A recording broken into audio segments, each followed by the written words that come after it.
D'abord, shalom aleichem à tout le monde. Et pour notre étude quotidienne du lundi soir sur Yeshiva Zoom. Et ce soir, je vous ai préparé un sujet exceptionnel, comme nous allons voir, le sushi dans la halacha. Alors, par quoi commencer? Il y a tellement de questions de halacha qui tournent autour du sushi que je ne sais pas par quoi commencer, mais on va essayer de le faire de cette manière. D'abord, je vais vous dire les 4 questions mères essentielles qu'il y a sur de halacha, des questions de halacha, qu'il y a à propos du sushi. Le sushi, c'est devenu un aliment, au départ asiatique, aujourd'hui, il est répandu dans le monde et tout le monde se régale. Pour comprendre qu'est-ce que c'est que le sushi, il faut savoir 2 choses. Premièrement, quels sont les ingrédients qui le composent, de quoi est-il fait, et deuxièmement, comment il est préparé. Comment on prépare un sushi? Alors le chiour, c'est pas un chiour de recette, je vais pas vous expliquer comment on fait de très bons sushis, je ne suis pas traiteur. J'espère que vous avez mangé, sinon je vous souhaite bon appétit, et si vous avez des sushis au repas, alors Bezrat Hashem, vous en connaîtrez un peu plus au niveau de la halacha. Alors, d'abord les 4 questions que j'appelle les questions mères. La première question, qui est majeure, c'est la cacheroute du sushi. Le sushi, il est fait de riz, de poisson, d'algues, d'avocat, de sauce. Ensuite, il y a les sauces aigre-doux, les sauces je ne sais quoi, les sauces de sushi.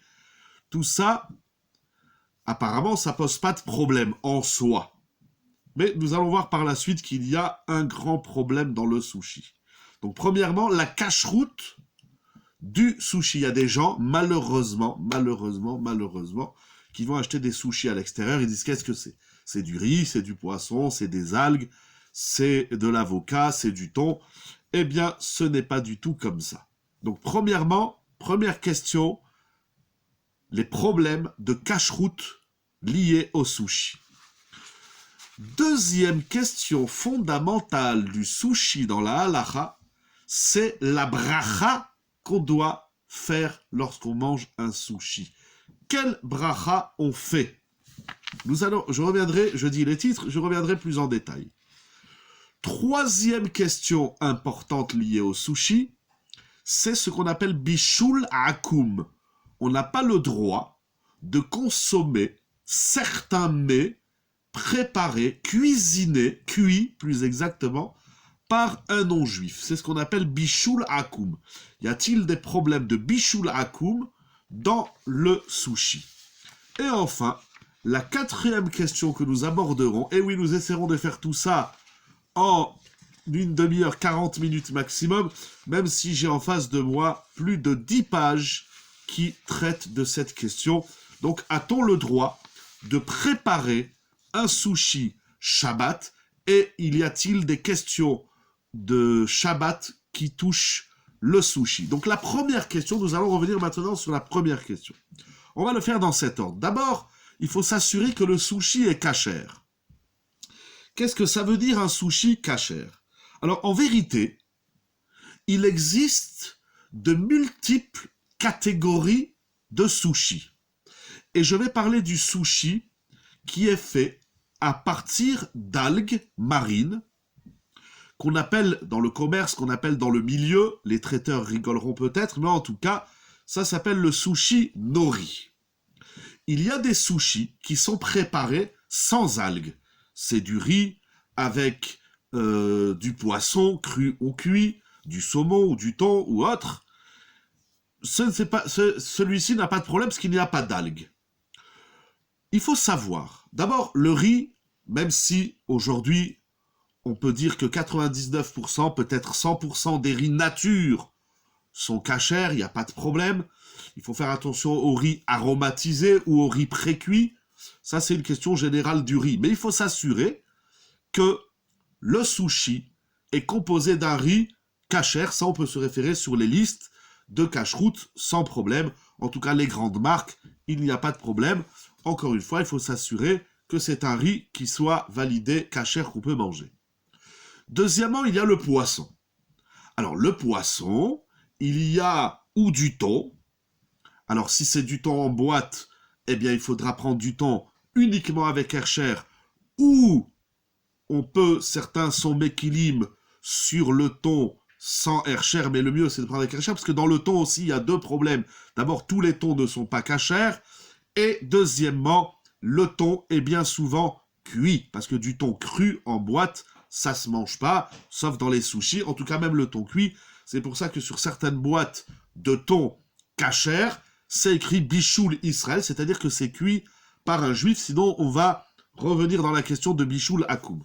Donc le riz, on a répondu, le thon, ça c'est des questions générales. Après, s'il y a des légumes comme les avocats, il n'y a pas de problème de prendre d'avocats, même si c'est des avocats d'Eretz Israël, mais attention, l'année prochaine sera l'année de la Shemitah, il faudra faire attention aux produits qui proviennent d'Eretz Israël, ce n'est pas le sujet de ce soir.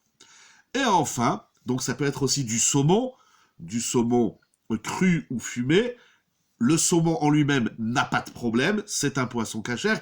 Il faut faire cependant attention, comment on achète le saumon, ce sont des questions qui touchent le poisson cru qu'on achète à l'extérieur, s'il est coupé par le poissonnier lui-même, parfois son couteau est problématique parce qu'il y a le couteau avec lequel il a coupé tel poisson pas cachère, ensuite il va couper le poisson cachère. C'est un problème en soi. Mais on va dire que de base, à la base, les éléments qui composent le sushi ne posent pas de grands problèmes de cache-route, excepté, attention, excepté les algues. Alors là, c'est très intéressant, parce qu'il faut savoir que, d'après la Torah, comme le note la Gemara au traité Makot d'Af Tet Zayin Amoudbet, Amar Abaye, Achal Putita Loke Arba'a. Abaye nous enseigne au traité Makot que il y a une interdiction de consommer les parasites marins, les petites bestioles de l'eau, parce qu'il y a des bestioles de l'air, il y a les shratzim, sheretz de l'air, il y a les volatiles, sheretz haof, il y a sheretz haaretz, c'est-à-dire les rampants, et il y a les reptiles, ou en tout cas les parasites, les petites bêtes marines. Et l'Agmara, donc au traité Makot, nous dit, celui qui consomme une putita, nous allons voir ce que c'est tout de suite une putita, loke arba'a, il est passible de 4 fautes de la Torah, et donc il est condamnable 4 fois de flagellation, de recevoir 39 coups, donc ça fait 39 fois 4. Rashi explique, qu'est-ce qu'une putita? Il dit Rashi, c'est un reptile, un parasite, une petite bête marine des eaux, sheretz amaim. Et il y a donc loke al arbalavim, il transgresse 4 fautes. J'ai l'habitude de dire que l'aliment qui est le moins cachère, ce n'est pas le cochon. Quelqu'un qui consomme du cochon, malheureusement, il a fait une avéra, mais une personne qui consomme un reptile marin, un sheretz hamaïm, il a transgressé 4 fautes de la Torah. Pourquoi? Parce que dans Vaïkra, je dis juste les adresses, les références des versets, dans Vaïkra chapitre 11, verset 11, Vaïkra chapitre 11, verset 43, Devarim chapitre 14, verset 10, et il m'en manque un, où est-ce qu'il est passé? Ah ben c'est celui de Vaïkra 11, 43, il est dit, il y a là-bas de la Vim, donc nous avons 3 versets. Encore une fois, Vaïkra 11, 11, Devarim 14, 10 et Vaïkra 11, 43. Vous verrez dans ces psukim, la Torah nous dit par 4 fois qu'il est interdit de consommer sheretz hamaim. Alors, il faut savoir que les algues, avec lesquelles on constitue le fameux sushi, comprennent 2 problèmes. D'abord, elles sont pleines de petites bestioles. Alors, quand on fait un sushi avec des algues, on ne prend pas les algues nature. Les algues nature, ça ne se mange pas comme ça, il faut les préparer. Qu'est-ce que c'est que les algues nori? Les algues nourries, c'est une reconstitution de l'algue. C'est-à-dire qu'on récupère les algues marines, ensuite on les fait sécher, ça passe au laser. Le laser va dire s'il y a trop de bêtes ou pas, donc ce sera renettoyé encore une fois. Et ensuite, on reconstitue, ça devient un peu liquide, on reconstitue dans des moules spéciaux et on fait des pages d'algues. une page, je ne sais pas quelle taille elles ont exactement, comme un A4, par exemple, et ensuite on prend ces algues, et on y met les produits, on le roule, et on le coupe en tranches pour les sushis nourris. Pour les autres sushis, il y aura peut-être d'autres problèmes. Il faut savoir, Rav Wolf, j'ai parlé avec lui, et il a écrit déjà en 2005 sur le site Teshuvot, qu'il est interdit, je vais vous lire sa réponse, il est formellement interdit de consommer des sushis sans surveillance rabbinique. Comme nous avons dit, parce que l'algue, même si elle est séchée, et même si, après qu'elle a été séchée et reconstituée, ils font comme une pâte, quelque chose comme ça, c'est un peu liquide, et après c'est séché, on en fait une pâte et on fait une feuille de sushi. Ensuite, ça va passer au four, bien souvent. Ça dépend les qualités. Il y a tellement de façons de préparer cette algue nourrie, mais parfois ça passe au four. Alors même le four, il va seulement cramer les petites bestioles. Alors, avant de rentrer dans les concepts de halakha, voilà l'historique du sushi nori qui est fait donc à base d'algues nourries. Donc c'est un problème, en tout cas à soulever. On verra les différentes chitotes. Et je vous dis, c'est la conclusion de Rav Wolf, donc le Abedin d'Amsterdam. Le site de la Rabbanout en Eretz Israël, le site Kosharot, il note qu'en plus des petites bêtes qu'il y a dans l'algue, que d'après Ravaillé, c'est quasiment impossible à nettoyer.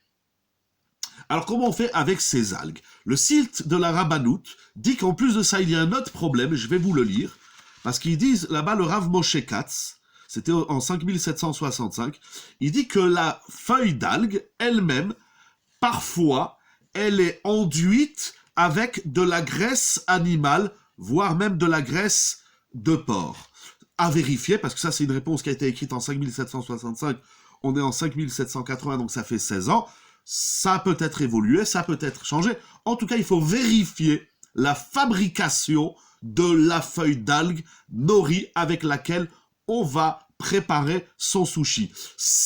Comment on fait? Alors, Ravolf m'a expliqué, il y a 2 points.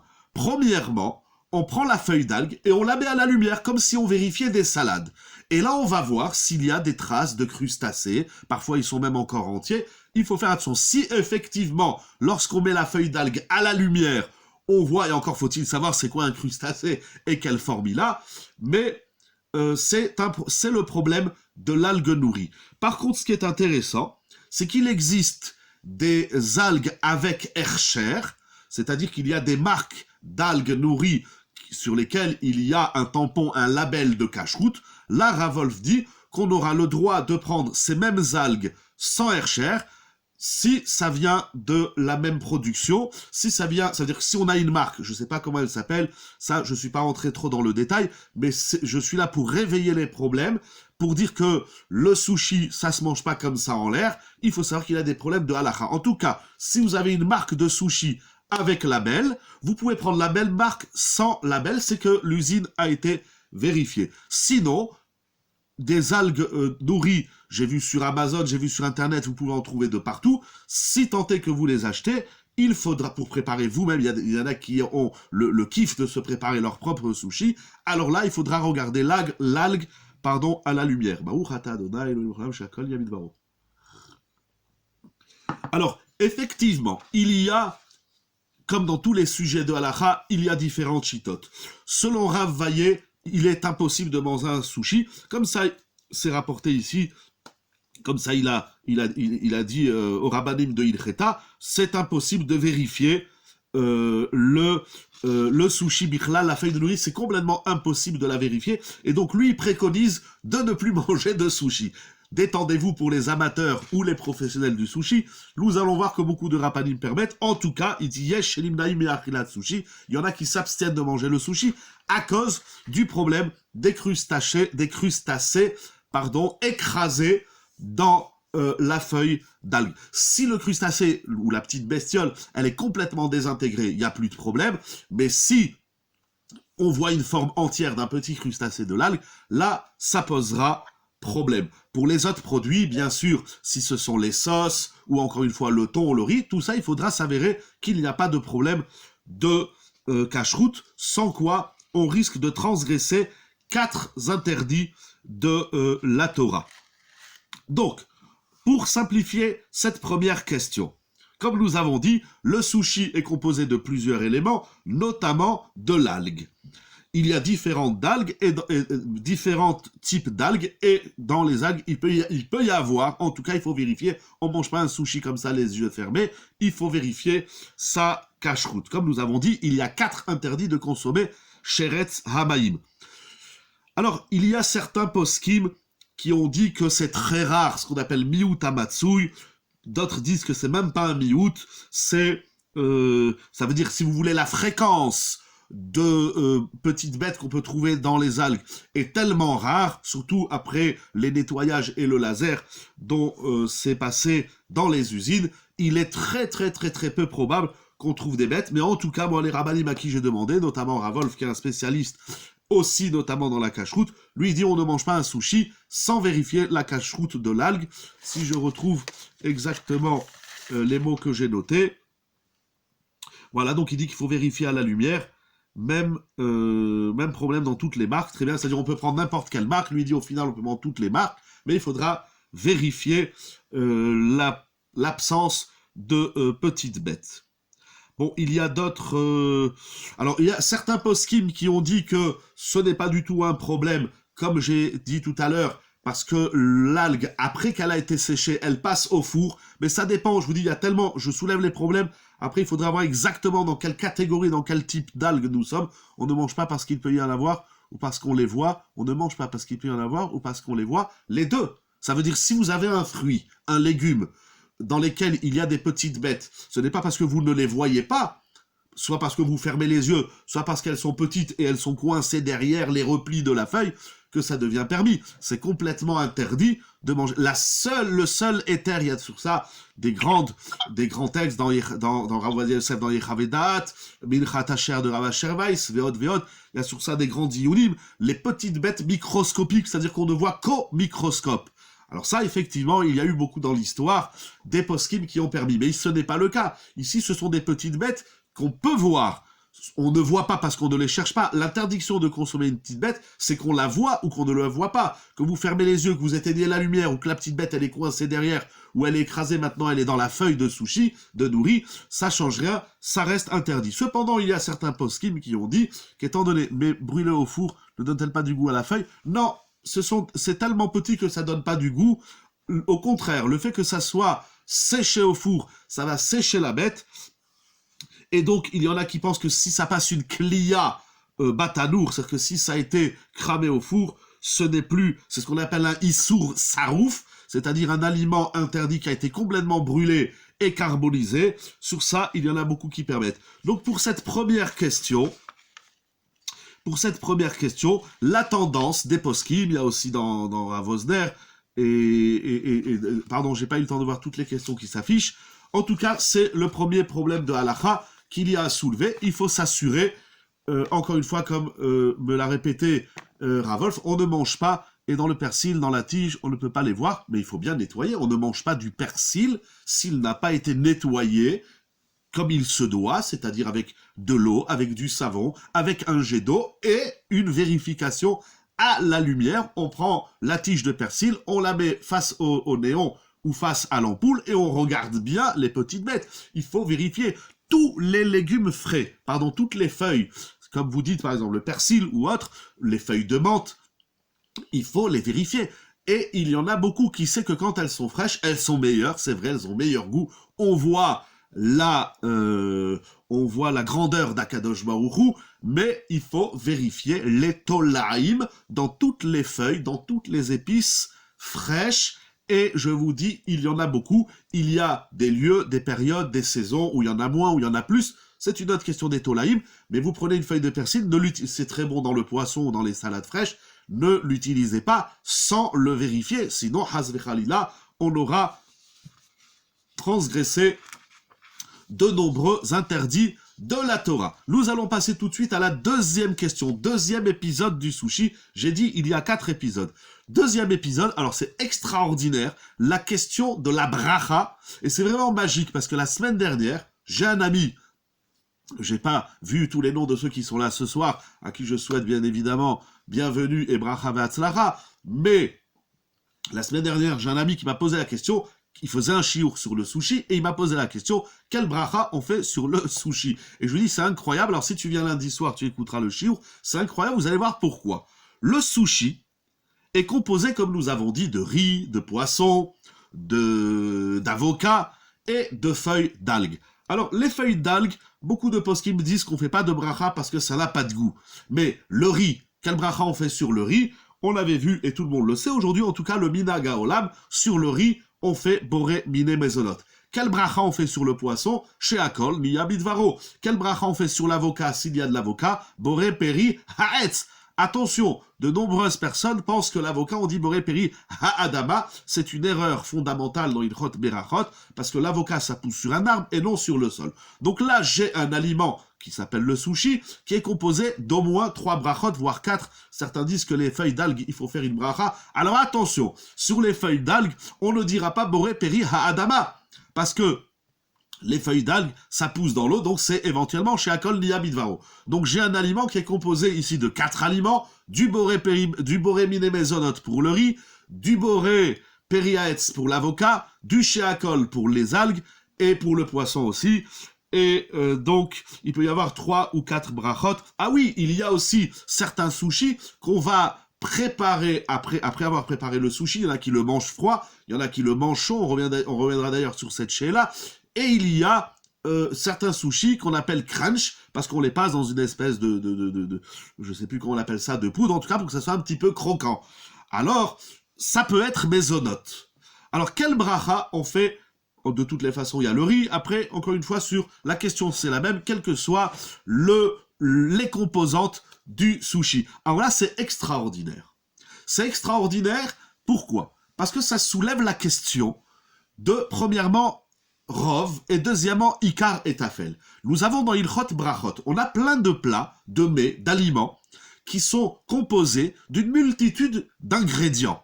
Que ce soit une salade, de légumes, une salade de fruits, un plat dans lequel vous avez du riz et des petits pois, et de l'ail, et vous avez une salade avec des olives et du citron, etc., etc. C'est une question de tous les jours, les aliments que nous consommons, les plats que nous consommons, qui sont composés d'une multitude d'ingrédients. Alors, quel bracha on fait? On va essayer de faire court et simple. Dans le sushi, la question c'est la suivante. Par où commencer, pardon. Certains disent que sur le sushi, on regarde la majorité. En général, la majorité, c'est le riz. Mais, nous avons 2 problèmes. C'est que la notion de majorité, de rov, c'est seulement lorsque le miout, c'est-à-dire la minorité, est là, uniquement pour accompagner la majorité. Or, ici, même si la majorité, le rov, c'est le riz, dans certains sushis, encore une fois, ce sera la même question, vous avez compris le principe, je pense. Ça veut dire, il y a du saumon, il y a une feuille de saumon où il y a un peu de thon ou un peu d'avocat, mais en termes de pourcentage, il y a plus de riz que d'autres aliments. Alors certains ont dit, il faut faire mésonote. Mais le problème, c'est que nous avons une autre halakha qui s'appelle Ikar et Tafel. Ikar et Tafel, ça veut dire comme ça. Lorsque vous avez un mélange, vous avez un plat qui est composé d'un mélange d'ingrédients, on va d'après le Ikar. On va d'après l'essentiel. Mais comment on définit l'essentiel? Moi, personnellement, je n'aime pas du tout le sushi. Il n'y a rien de méchant, mais bon, ça me kiffe pas. Mais la fois où j'ai mangé le sushi, je me suis d'ailleurs posé la question, il y a de ça quelques années, il y en a, ils sont fans, il y en a, ils sont professionnels du sushi. Bref, en tout cas, quel bracha on fait? Voilà, si tu fais mésonote, c'est vrai qu'il y a plus de riz, mais tu ne manges pas ça pour le riz. Tu manges ça parce que c'est le mélange du riz et du saumon, ou du riz et des autres ingrédients. Qu'est-ce qui s'appelle le ikar? Quel est l'aliment essentiel? Si vous voulez répondre, si vous avez des propositions, je vais bien vous écouter avant de vous dire la conclusion. Mais quand vous mangez un sushi, c'est quoi pour vous l'essentiel? Pour vous, l'essentiel, c'est le riz, c'est le poisson, ça peut être la feuille d'algue, ça peut être toutes sortes, le poisson qui a du goût. intéressant. Donc, pour Yael, T, je lis les noms, ou pour Tzipora, Watt, ah, c'est les deux. Ah, alors j'ai eu deux réponses. Vous avez vu, c'est incroyable. Donc, pour Yael, le sushi, vous ferez chez Akol, et pour Tzipora, vous ferez quoi? Puisque c'est les deux. Si les deux sont essentiels, alors quel bracha on fait? Alors là, la question, elle est très intéressante. Les poskim de tout ce que j'ai vu, même si c'est une discussion, mais en conclusion, que je vais citer. Rav Eliashiv, Rav Yecheskel Avramski, Rav Yitzhak Zilberstein, Rav... qu'est-ce que j'ai vu encore peut-être Rav Moshe Feinstein, bon j'ai oublié, pourtant j'ai les papiers devant moi. En tout cas, comme ça, il dit également Rav Yitzhak Yosef dans Halacha Berura Siman Resh Yud, que lorsque nous avons par exemple, prenez une salade. Prenez une salade de fruits. On va le faire dans une salade de fruits. Quel bracha on fait sur une salade de fruits? Vous avez des morceaux de pommes, d'oranges, de bananes, de fraises, vérifiez bien évidemment. Si c'est pas vérifié, alors on aura mangé des bêtes, ce qui est bien évidemment très grave, etc. Donc j'ai une salade de fruits dans laquelle il y a du boré pérez, du boré pérez adama. Quel bracha je fais? Alors il y a certains poskim, notamment dans Dvar Halacha du Rav Nidam de Bnei Brak, il dit on va d'après la majorité. Si la majorité ce sont des poires ou des pommes ou des oranges, tu diras Haetz, et si la majorité ce sont des bananes ou des fraises, tu diras Boré Peri Ha'adama. Mais les poskim que j'ai cités, Rav Yecheskel Avramski, Rav Eliashiv, Rav David Yosef dans Halacha Berura Siman Resh Yud, il dit c'est pas du tout comme ça. C'est pas du tout. C'est pas parce qu'il y a 60% ou 70% de Haetz et 30% de Adama que tu feras que Haetz. Pas du tout. Tu feras Haetz sur celui qui a Haetz et Adama sur Adama. Quand tu piques un bout de pomme, tu dis Haetz, et quand tu piques un bout de banane ou de fraise, etc., tu diras Boré Adama. C'est-à-dire que le principe de Ikar et Tafel ne se joue pas obligatoirement dans la quantité. Ça va se jouer aussi dans l'aspect de la personne. C'est-à-dire, si moi je mange le sushi essentiellement pour le poisson, je le mange essentiellement pour le riz, ou je le mange pour les deux. Alors là, c'est extrêmement intéressant. Pourquoi? Je vais vous lire quelques tchouvot dans la halacha, notamment le Rav Yaakov Ahar, qui est un dayan au Bedin de Rav Ben Sion Kouk, et c'est ramené aussi dans d'autres feuillets que j'ai sous les yeux. Quel bracha on fait sur le sushi? Il y a plusieurs opinions. L'opinion, on va dire générale, beaucoup disent qu'on fait Borémine et Mésonote, et après avoir dit Mésonote, on aura acquitté tout le reste. Mais c'est une opinion qui est très difficile à comprendre, parce que comme certains participants ont dit, moi, je ne mange pas le sushi pour le riz, je le mange pour le poisson. Donc pour moi, l'essentiel, c'est le poisson. Il y en a qui disent qu'on fera la bracha sur chaque espèce. Ça, il y a beaucoup de poskim qui disent que tu dis mésonote sur le riz, en d'autres termes, il faut que tu désintègres ton sushi, que tu dis mésonote sur le riz, sheakol sur le poisson, et haetz sur l'avocat. Mais la conclusion très intéressante du Rav Nevansal, d'après Rav Moshe Feinstein, d'après le gars de Rav Ben Sion Kouk, d'après Rav Eliashiv dans Masechet Brachot, ils disent comme ça, vous allez voir, c'est très intéressant. Chacun fera la bracha et la place du sushi dans le repas, n'a pas de conséquence sur le choix de la bracha. Si, ça veut dire, hein, je réponds tout de suite à votre question, si vous faites Netilat Yadayim, vous faites Motzi, et vous intégrez le sushi dans un repas de Motzi, donc là, il n'y aura pas de bracha, comme tous les aliments qu'on consomme dans un repas alors qu'on a fait Netilat Yadayim, qu'on mange du pain, on fait pas la bracha sur le sushi. Ici, je parle de celui qui mange le sushi, ça peut être un repas de sushi, mais en tout cas, il n'a pas fait de bracha d'amotzi lechaminaretz. En tout cas, beaucoup de décisionnaires disent, bonsoir, et doit-on faire une bracha sur la... Non, alors bonsoir, Reftov, sur la sauce soja. Alors, si vous la buvez comme une canette, oui, il faudra faire une bracha, il faudra dire sheakol, mais en général, la sauce, elle est intégrée, elle est là pour accompagner le sushi, donc on ne fait pas de bracha, elle, c'est sûr qu'elle est ce qu'on appelle tafel, c'est-à-dire qu'elle est annexée au sushi. Et ce qui est annexé, on ne fait pas de bracha. Donc, conclusion, quel bracha on fait sur le sushi? Alors là, il y a deux grandes chitotes, il y a deux grandes opinions. Avec plaisir, n'hésitez pas de poser des questions, même si il nous reste encore quelques minutes. Il y a encore deux questions à voir que nous allons voir tout de suite.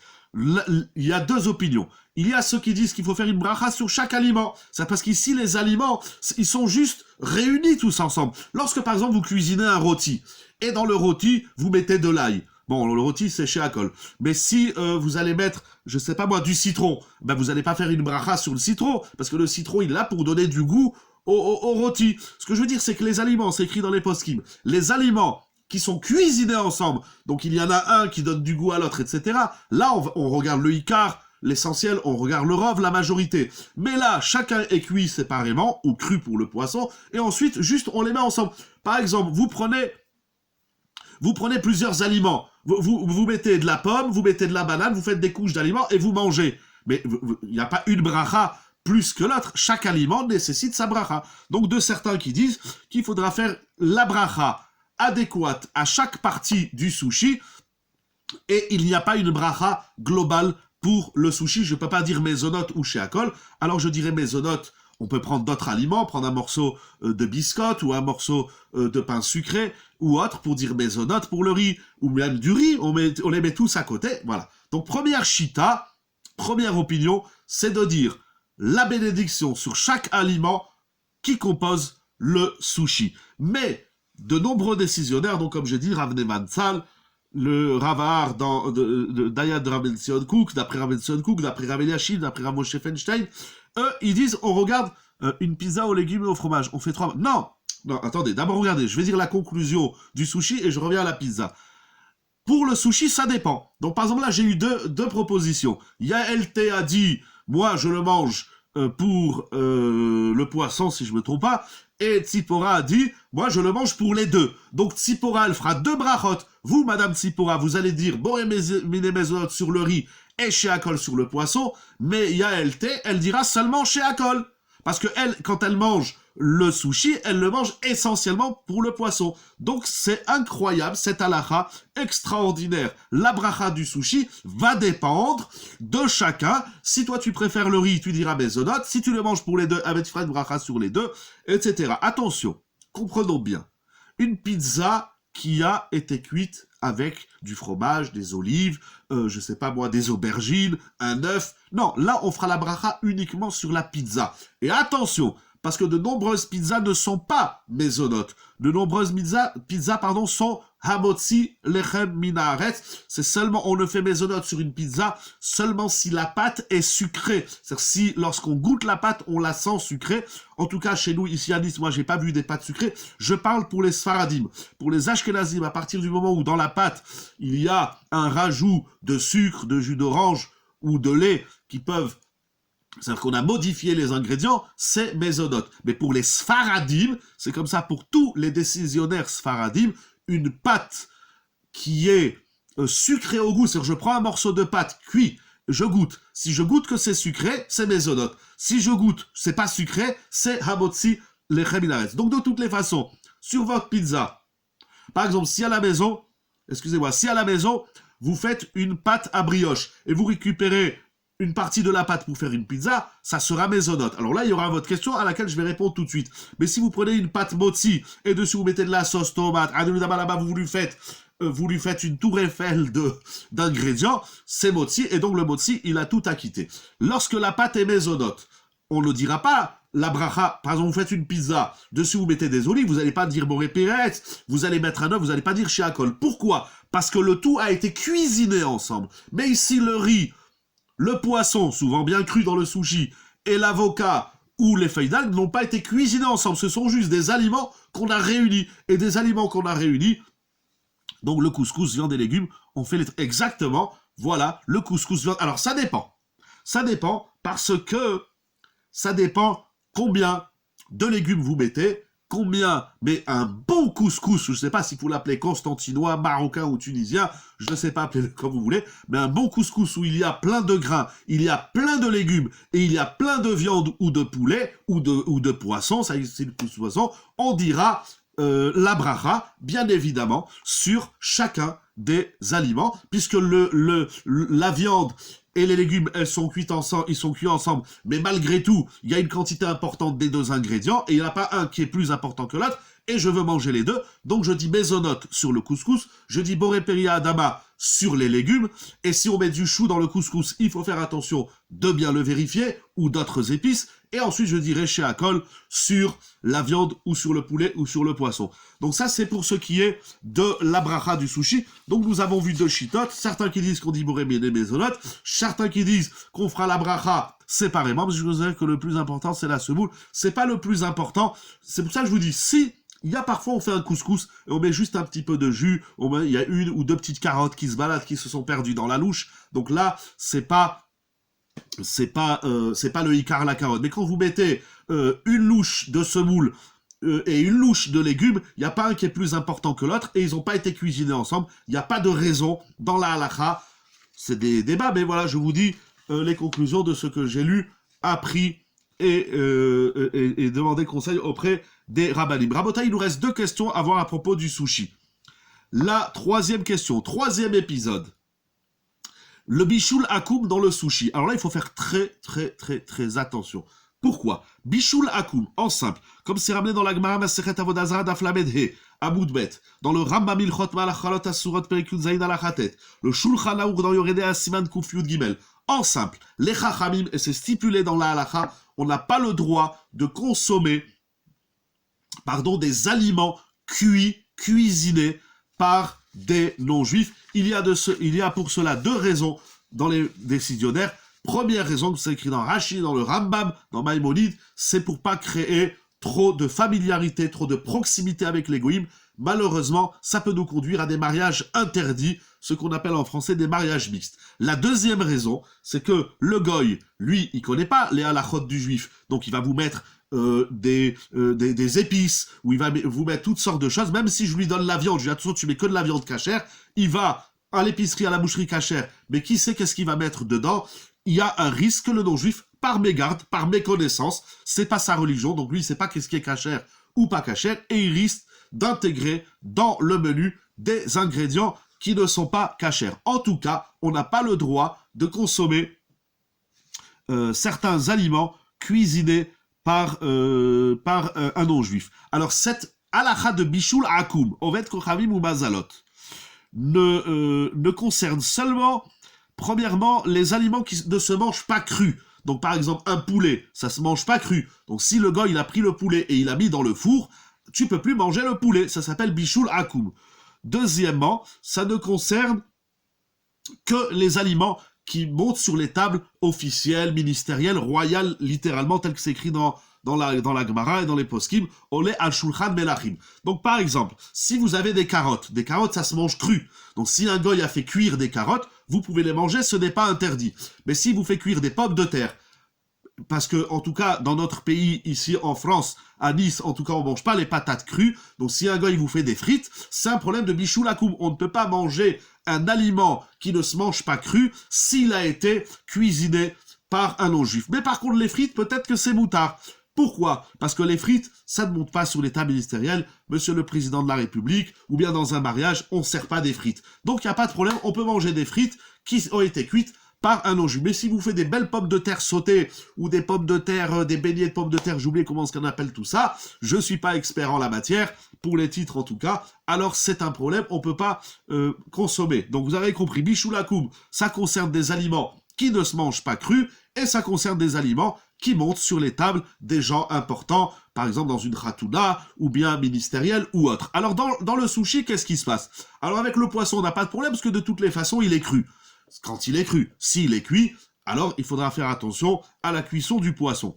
Mais nous avons, alors sur les algues, dans Shulchan Melachim, il dit que sur les algues, il n'y a pas de problème de bichoul parce que les algues ne sont pas cuites. Maximum, elles passent au four et elles sont même pas grillées, elles sont séchées. Et en tout cas, il n'y a pas de problème de bichoul akoum. Donc le problème de bichoul akoum qu'il y a dans certains sushis, et essentiellement quasiment dans tous les sushis, c'est le riz. Donc si vous avez un traiteur qui travaille avec un non-juif, et c'est le goy, l'asiatique, qui va vous faire des sushis extraordinaires, il faut faire attention que ça soit le juif qu'il cuisine le riz, parce qu'un riz qui a été cuisiné par un non-juif, on ne peut plus le consommer.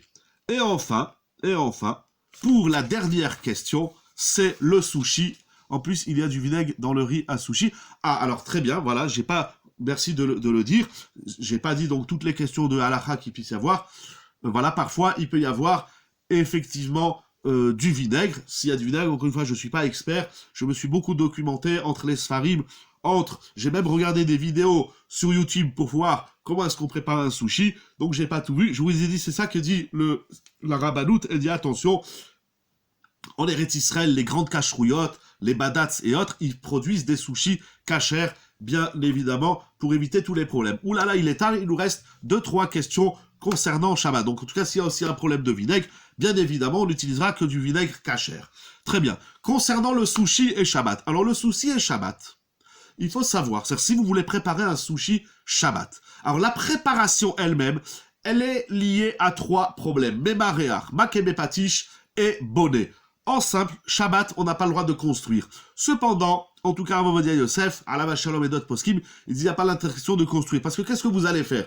Vous allez prendre votre planche à sushi, vous allez mettre le riz, vous allez mettre ses ingrédients, vous allez rouler, et ensuite vous allez couper. Alors ça s'appelle pas binyan, c'est moutard. Ça s'appelle pas non plus makebe patish, finir un travail, parce que les aliments sont déjà consommables, c'est juste qu'on les met tous ensemble, et après on coupe des roulades, ou je sais pas comment on appelle ça. En tout cas, il n'y a pas de problème de makebe patish, et il n'y a pas, certains postes qui me disent qu'il y a le problème de mémaréar, si on veut étaler, mais pour les sfaradim, en tout cas, je crois que la majorité de ceux qui sont là ce soir sont des sfaradim, donc on va dire en soi, on a le droit de préparer, j'ai pas vu de problème de préparer un sushi. Cependant, il y a dans le sushi de Shabbat une question très très très intéressante qui est la suivante. Il y a 2 questions. Dans les sushis où le poisson est cru, alors il faut faire très attention. Parce que si le poisson est cru, il y a 2 questions.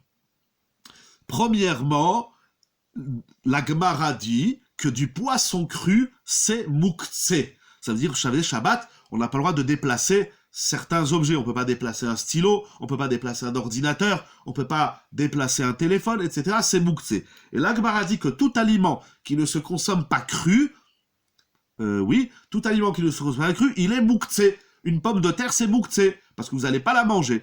Cependant, aujourd'hui, on peut dire que c'est la majorité du monde, ou en tout cas beaucoup de gens, on va entrer dans un critère de halakha, qu'est-ce qui s'appelle la majorité, mais puisque beaucoup, et certains disent que le poisson est mouktsé. S'il est intégré dans la nourriture, il est plus mouktsé, bien évidemment. Mais si Shabbat, je veux préparer, alors je vais le manger, donc si je vais le manger, il est plus mouktsé.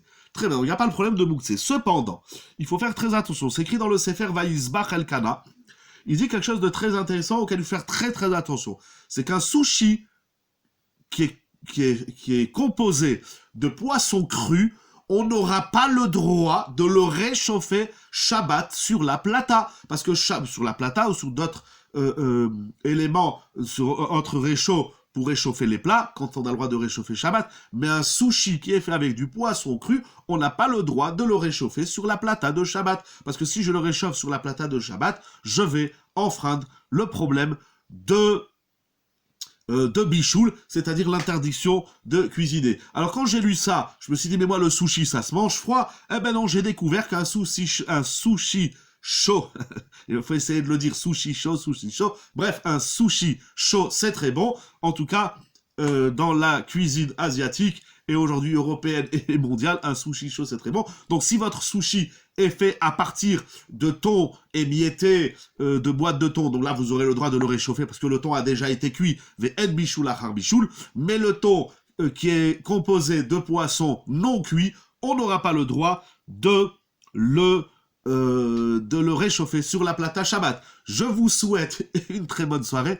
Et l'avocat, et l'avocat aussi, merci beaucoup Todaraba, parce qu'effectivement, si sur le sushi, je suis resté sur le riz et le poisson, mais si sur le sushi il y a de l'avocat, alors là aussi il va y avoir le problème de bichoul de l'avocat, parce que l'avocat, il est cru, et donc quand je le mets, et il se mange, il est très bon, mais quand je vais le mettre sur la plata, il risque d'atteindre Yad Soledetbo, ce qui constitue l'interdiction Shabbat de bichoul. Donc si il y a de l'avocat ou du poisson cru, on ne peut pas le réchauffer sur la plata. Mais on ne trie pas avec tous les ingrédients du sushi.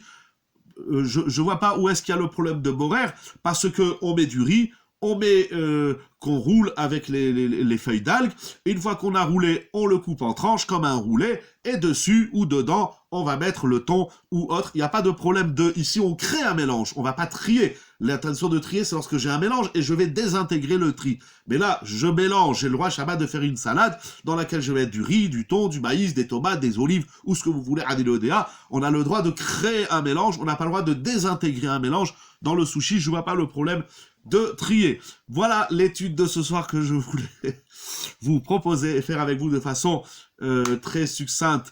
Et voilà, j'espère que vous avez appris des choses. Il y a encore beaucoup, merci beaucoup à vous, il y a encore beaucoup à dire. Mais voilà, essentiellement, c'était pour être horaires les chélotes. Faites attention où vous achetez vos sushis, qu'il n'y ait pas de problème ni de crustacés, ni de bichoulakoum, ni...